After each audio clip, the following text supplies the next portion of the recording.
Wake up everybody, because we are already a third of the way through 2023. No, that's ridiculous. It's only... Yes, 2023 is no longer feeling fresh in our minds, new and exciting video games have hit the shops, and we pretty much have the rest of the year locked in. Which means I'm clumsily gonna try and put out a video all about 2022. Yes, we find ourselves once again in the thrusts of writer's block and procrastination. I tried desperately to finish my backlog by mid-January this year, only to start grad school classes again in February, and inevitably push everything back to March. Master's degree or fledgling YouTube channel? But you know what, it's fine. I like talking about 2022. It was a good gaming year. There was a ton of great indies, some absolute bangers by the third parties, and even the big console makers brought their A game. Well, two of them did. If only Hi-Fi Rush came out a few months earlier. So, I am BanderSN, and this is my ethically dubious, partially cult-indoctrinated partner, Carbon-Based Bander. And every year I make a top 10 games of the year video. These are gaming experiences that connected with me regardless of their wider appeal.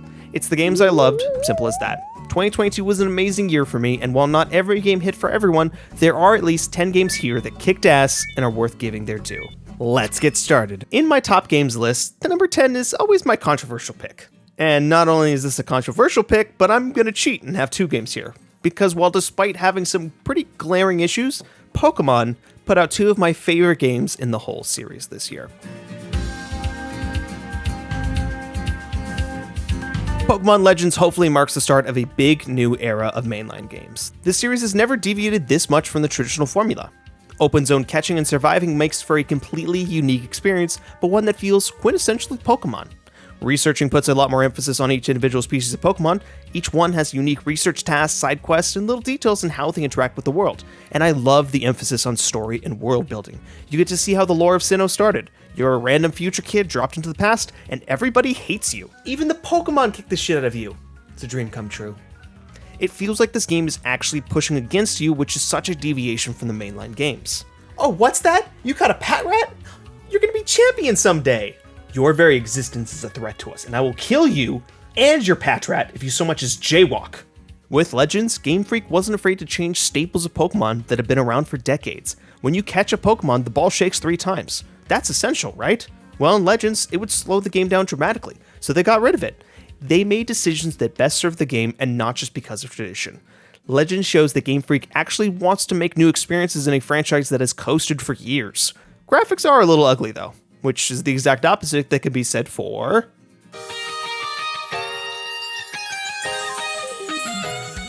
Pokemon Violet is a broken mess of a video game, and boy do I just love it. Honestly, if performance was not atrocious, it would be one of the best games on the Switch, and that's all I really have to say about the tech issues. It's not excusable, but I would personally be able to look beyond it, because Violet is the open-world Pokemon experience I've been waiting for. Letting you tackle gym battles, bad guy teams, and weird Pokemon appearances in any order underlines what an open-world game should be.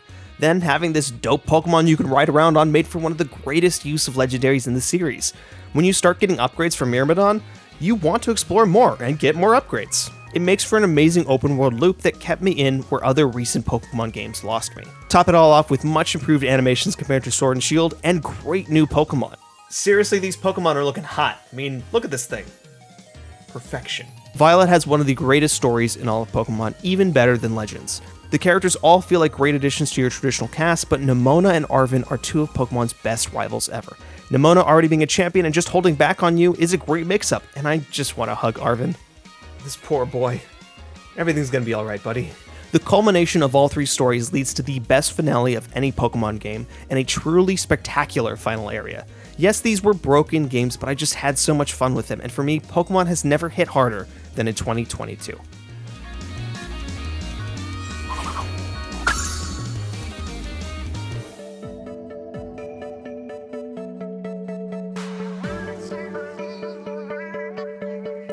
As a pretty hardcore Wii U fan, I definitely put a lot of hours into the original Splatoon. It's all we had. The campaign was fine, but the multiplayer really kept me in. Mostly because it actually worked, but there was always something special about Nintendo putting out this big new IP. First big one since Pikmin. Sorry, Chibi Robo. It definitely left a mark, and by the 3rd entry, the game has firmly planted itself into the staple of Nintendo's S-tier IP. However, not much on the multiplayer side has changed. It's still a lot of fun, with tons of events and updates to keep me coming back, but where Splatoon 3 really connected with me is in the single player. This is the first time I felt like a Splatoon campaign has really delivered on its potential. The combination of open hub areas to mess around in, linear core levels, optional challenge levels, and superb boss fights always kept the pacing fresh. The difficulty is just right for the core levels, but it's those side challenges that really show how creative this game can get. Plus, its final level is on par with the best of Mario's outings. Splatoon 3 combines Mario Sunshine and Mario World into its own blend of 3D platforming bliss with pure Nintendo charm. Its music is great, its characters are great, and that final section is still an all-time great. Also, spoiler alert, Big Man sucks and he needs to pay for the crimes he committed on Isle Delfino. Splatoon 3 may not be a massive leap in terms of multiplayer, but that campaign is an absolute catch.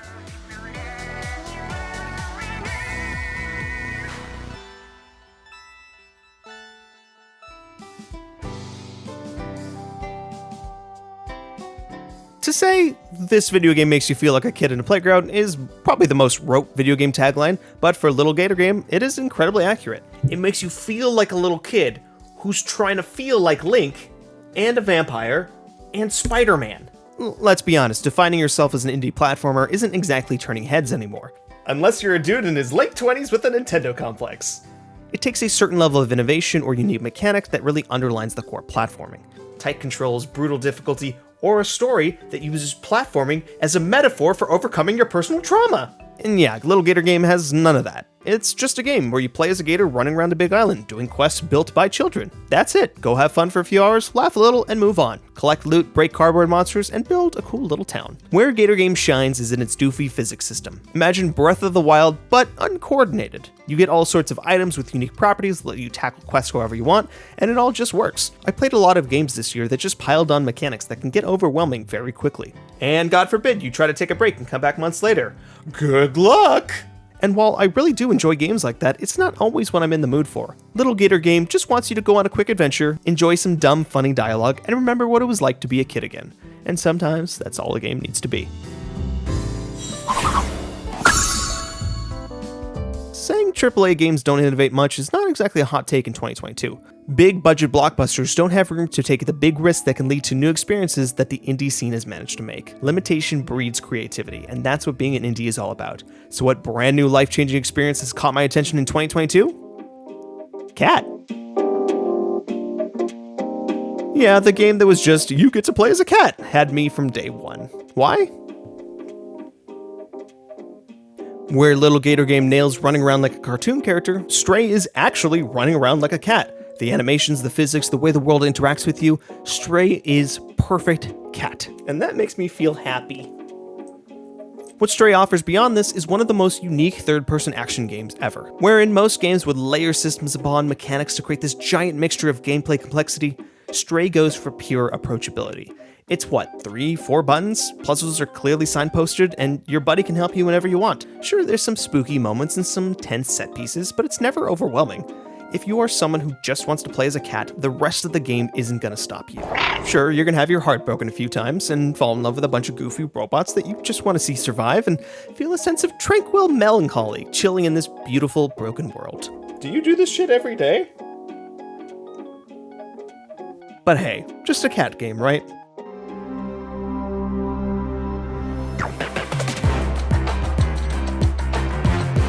So Marvel Snap is the best card game and the best mobile game I've ever played. And I had Flappy Bird. Now, obviously, the Marvel face paint does a lot of the heavy lifting here, but basically every popular TCG is from an established IP. Ooh, Karma Sutra, the sex position TCG! And the base set is only $69! Snap takes Marvel heroes and villains and pits them in quick 6, sometimes 7-turn games where you compete to win 2 out of 3 potential lanes, which are random locations from the comics. Each card has abilities and powers that fit the character, like how Taskmaster copies another card's power. Oh sweet, I got a new card! It's simple to pick up, and the game naturally teaches you how to synergize with different decks and find fun strats. Play a card you like and you'll get boosters to make it look cooler, or even awesome alt-art versions. Whoa! I just got a sick new variant! That's not a real card. It's all cosmetic and you can easily build a great deck for free. Even the battle pass is incredibly easy to complete and challenges encourage you to try different decks with no limits. Snap has also introduced me to so many new characters. I've never heard of Wave or Arrow, but now they're two of my favorite heroes. And while the card game does slow down eventually, Snap has an incredible rollout of content and rewards. Even when I have nothing to earn, I'm playing more matches because it's just fun. Marvel's Snap just gets it right. Oh snap, another Wait, what was that one? It's just a crappy pixel version.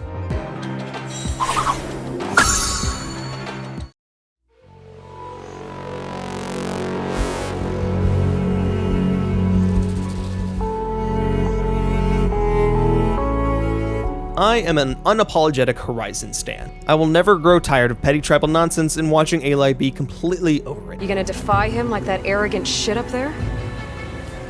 And Horizon just has the best enemy designs. I just think they're neat. Learning how to tear down these machines is one of the best feelings in video games. Does it do away with all the map icons? No. Can you climb anywhere? No, it's weirdly worse than the first game. Oh, this is a tough climb. I'll send this to my stash. Oh, this is a tough climb. Better leave this for my stat. But Guerrilla doesn't want to make Zelda. Their game is about a giant open world filled with content, some of which are PlayStation's greatest cinematic feats, and some are just like collecting a nut to make some bullshit soup. Horizon is a saturated open world game, and at this point, that's a completely different genre from something like Elden Ring. I mean, they keep making these big-ass checklist games, somebody has to like them. It's me. I'm the problem, it's me. While I love tight-paced games, I often find myself wanting to drown in a giant 50-hour open world. 105, and we still got that DLC coming. And Horizon gives you the perfect buffet. Tons of different gameplay experiences all under one package and looking damn fine while doing it. I can't think of a single tall net climb that felt the same, or even a bandit camp where I didn't have a new weapon to try out. And I love the world that Horizon has built up. The contrast of nature taking back the planet yet spurred on by the technology that destroyed it is one of the most compelling settings in games. I hope Guerrilla triples down on this type of game because they are the best in the business at making it. Anyway, next up is Elden Ring.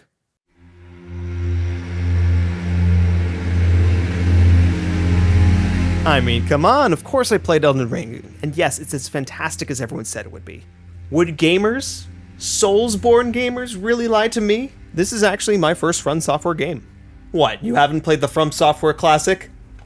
Lost Kingdoms for GameCube? I do enjoy difficult games, but I just never got around to starting one. So Elden Ring it is, and boy does it not disappoint. Elden Ring is a massive experience that can get a bit overwhelming. There is a lot to learn, and it is not easy to remember what every little stat and item does, or what the hell Randy asked me to do.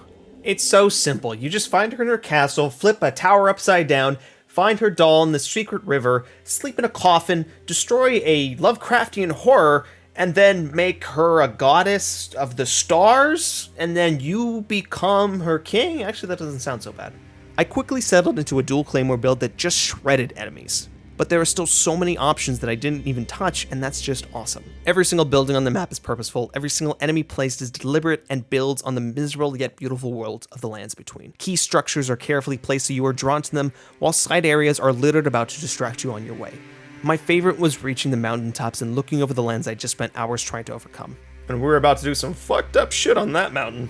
This game just has the vibe. Margaret was definitely my favorite boss fight. The first big wall in the game, and hours later kicking his shit in again was definitely cathartic. I poured through the lore videos, fought my way past Malenia, and even played the Elden Ring GeoGuessr. Seriously try it, it's really, really cool. I felt that Soulsborne high, and I'm definitely ready for more. Yes, you were all right, From Software has the sauce, and Elden Ring is a masterpiece.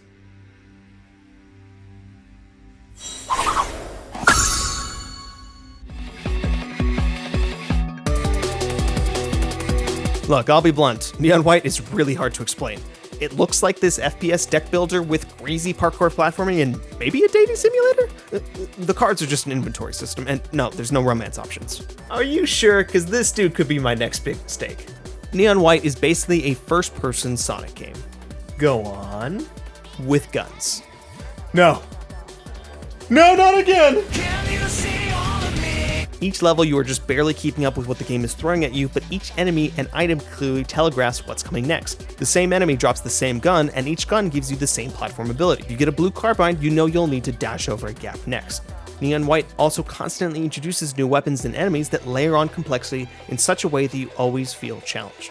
You go from this to this, but it's never overwhelming because they give a player just enough info to make split-second decisions and predict what they're going to encounter next. Nothing feels better than blasting through a wall after you just barely made it through a roller coaster of platforms and enemies and finding the finish line in front of you. But beyond just the first run, after you see what the devs have put in front of you, you start to see what they've been hiding. Each level really starts pushing you to claw and scrape for every possible second to save. Neon White is an incredible indie experience with a kick-ass soundtrack, incredible level design, and of course, an edgy Hot Topic-ass story. Did you hear that? It's you, but better. What do you have against Shadow? He was my first big mistake.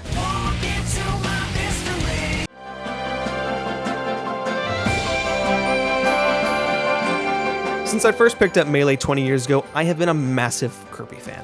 He had 5 jumps, that made him the best character. But it always feels like Kirby has been pushed to the second string of Nintendo franchises. But that's where the garbage games goes, like... Oh god! He was created by this guy for a company run by this guy. These men gave everything to you and this is how you treat them? I get it. Mario is the premier IP, Kirby is for filling out the fiscal calendar.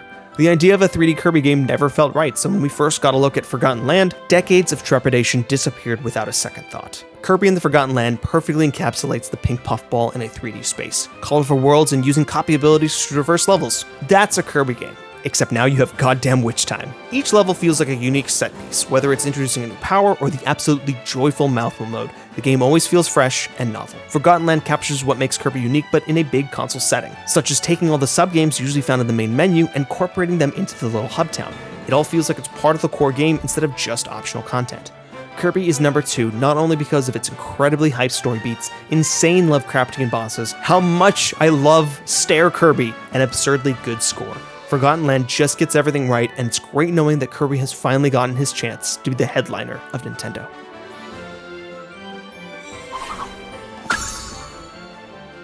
So I played a lot of games this year. Lots of good stuff came out. And while I could spend another month adding 5 more ranks onto this list, maybe some honorable mentions will do. Like Escape Academy, an extremely fun co-op puzzle adventure that just nails playing a virtual escape room. Or Tinykin, a love letter to 3D platformers and Pikmin that just nails the jump, which is really all I can ask. Then there's Cult of the Lamb, a half-town builder, half-roguelike game wrapped in a sadistic package, and even plenty of games I just wasn't able to finish in time. But hey, that's gaming. And now the moment you've all been waiting for.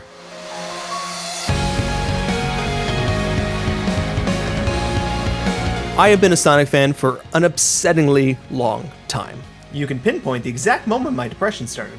While he may disappoint me a lot, I will always have his back for better or worse. But who's got our back? Sonic Frontiers should be a terrible game, but despite its bad pop-in, dreadfully inconsistent physics, and attempts at puzzles, I freaking love this game. It's just fun running around these giant playgrounds and collecting things. Each haphazardly placed obstacle course actually feeds into the next with tons of fun ways to get from point A to point B. Sure, the camera snaps you into place if you so much as sniff a boost pad, forcing you into a 2D section against your will. I don't know, this game is just dumb Sonic fun. The combat is absurd, all the moves have no distinct usage, but they're cool. Boss fights are supersonic slugfests smashed together with amazing Sonic butt rock, and the story is actually good. Sonic kisses another woman? No. Sonic kisses Knuckles. Now, well, Shadow kisses me. it's more or less Sonic having a bunch of heart-to-heart talks with his friends about what's happened in past games and how they felt stuck for a while. It's a commentary on the bad Sonic games. This is the most these characters have talked in like 20 years, and it's nice to see a Sonic story have fun, be ridiculous when needed, and be heartfelt. If you've never been into Sonic, don't play this ain't for you. But if you've been waiting for a 3D Sonic to put out something halfway decent, give this one a go. Probably on sale. And that's why Sonic Frontiers is my 11th game on this list, number 11. Clearly not making the top list this year. But with that, we've reached the promised land. The list is set, the games have been placed, but only one can sit at the top. Ready yourself.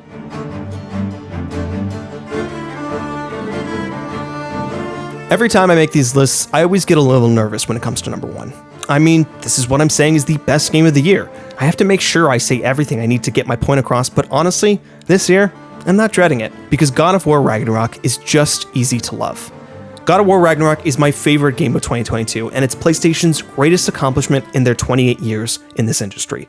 Ragnarok is a sequel to a gaming masterpiece. Everything that made 2018 great is here in full force, and even the smaller issues have been addressed. There are way more enemies, way more tools to fight with, and way more environments to fight in.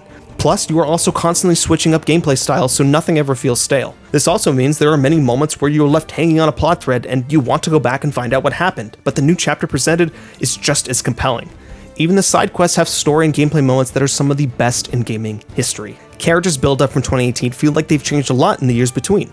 These stories build off their original arcs and conclude in surprising and satisfying ways. And for this to be the finale of the saga, I felt like the game would struggle to bring in new characters and weave them in on our established cast without leaving anyone behind. But Ragnarok takes its time, giving moments to breathe and letting each character have their chance to shine. Ragnarok is able to balance so many characters with heavy emotional moments and epic jaw-dropping set pieces that surpasses the original. And it's still freaking God of War. Running around all 9 fully realized realms, tearing through giant Nordic monsters, and even stopping to listen to a few of Mimir's stories is what makes this world so fun to exist in. And while I can't go into detail to avoid spoilers, Ragnarok is constantly fighting itself for some of my favorite moments in all of gaming. Making a satisfying ending is the hardest part of writing, and to take what 2018 built up, do it bigger and better, and still deliver a fantastic conclusion in a single follow-up game is a testament to the talent and brilliance of Sony Santa Monica. It just doesn't get better than goddamn God of War Ragnarok. But of course, I'm not actually happy just talking about the game so vaguely. So, let's actually get into some spoilers. I don't understand how this game is able to have this many amazing moments. Whether it's the race in Jotunheim, Forge in Draupnir, taking on Garm in Helheim, Ragnarok is just filled with unforgettable set pieces. Switching between Kratos and Atreus changes up the gameplay, yes, but also leaves you excited to see what the other person is up to. Having so many different combinations of party members gives each chapter a unique feel and novel tone. Your time with Angerboda in the Realm of Giants is like 2 teens hanging out on summer vacation. It's a beautiful section that perfectly captures one of Ragnarok's core themes of how mental health affects you and your loved ones. The contrast of Angerboda's tragic, broken relationship with her grandmother against Thru desperately trying to get her father back from alcoholism, against our 2 protagonists balancing their own traumas with their anxieties about the future and not letting it push the other away. And don't get me started with the Huldra brothers. Ragnarok is about family and the best and worst that can come from it. From where we left Freya off in 2018, I was kind of scared to face her in the sequel. Like Kratos, I didn't feel like I made the wrong choice, but him telling her that he should not have robbed her of it was one of the most powerful moments in the franchise. Confronting all the horrible shit Freya has had to deal with and then getting to have her fight alongside you rivals the Blade of Chaos reveal from the 2018 game. But it also has an even greater moment in the build-up to getting Draupnir, a weapon finally built for Kratos. Like I said, this game has the stuff. These moments highlight just how well Santa Monica Studios is able to weave big gameplay moments driven by narrative drama. It's the culmination of what PlayStation has been building with its brand of games, and a brilliant end to such an incredible year for games. Game of the Year, God of War Ragnarok.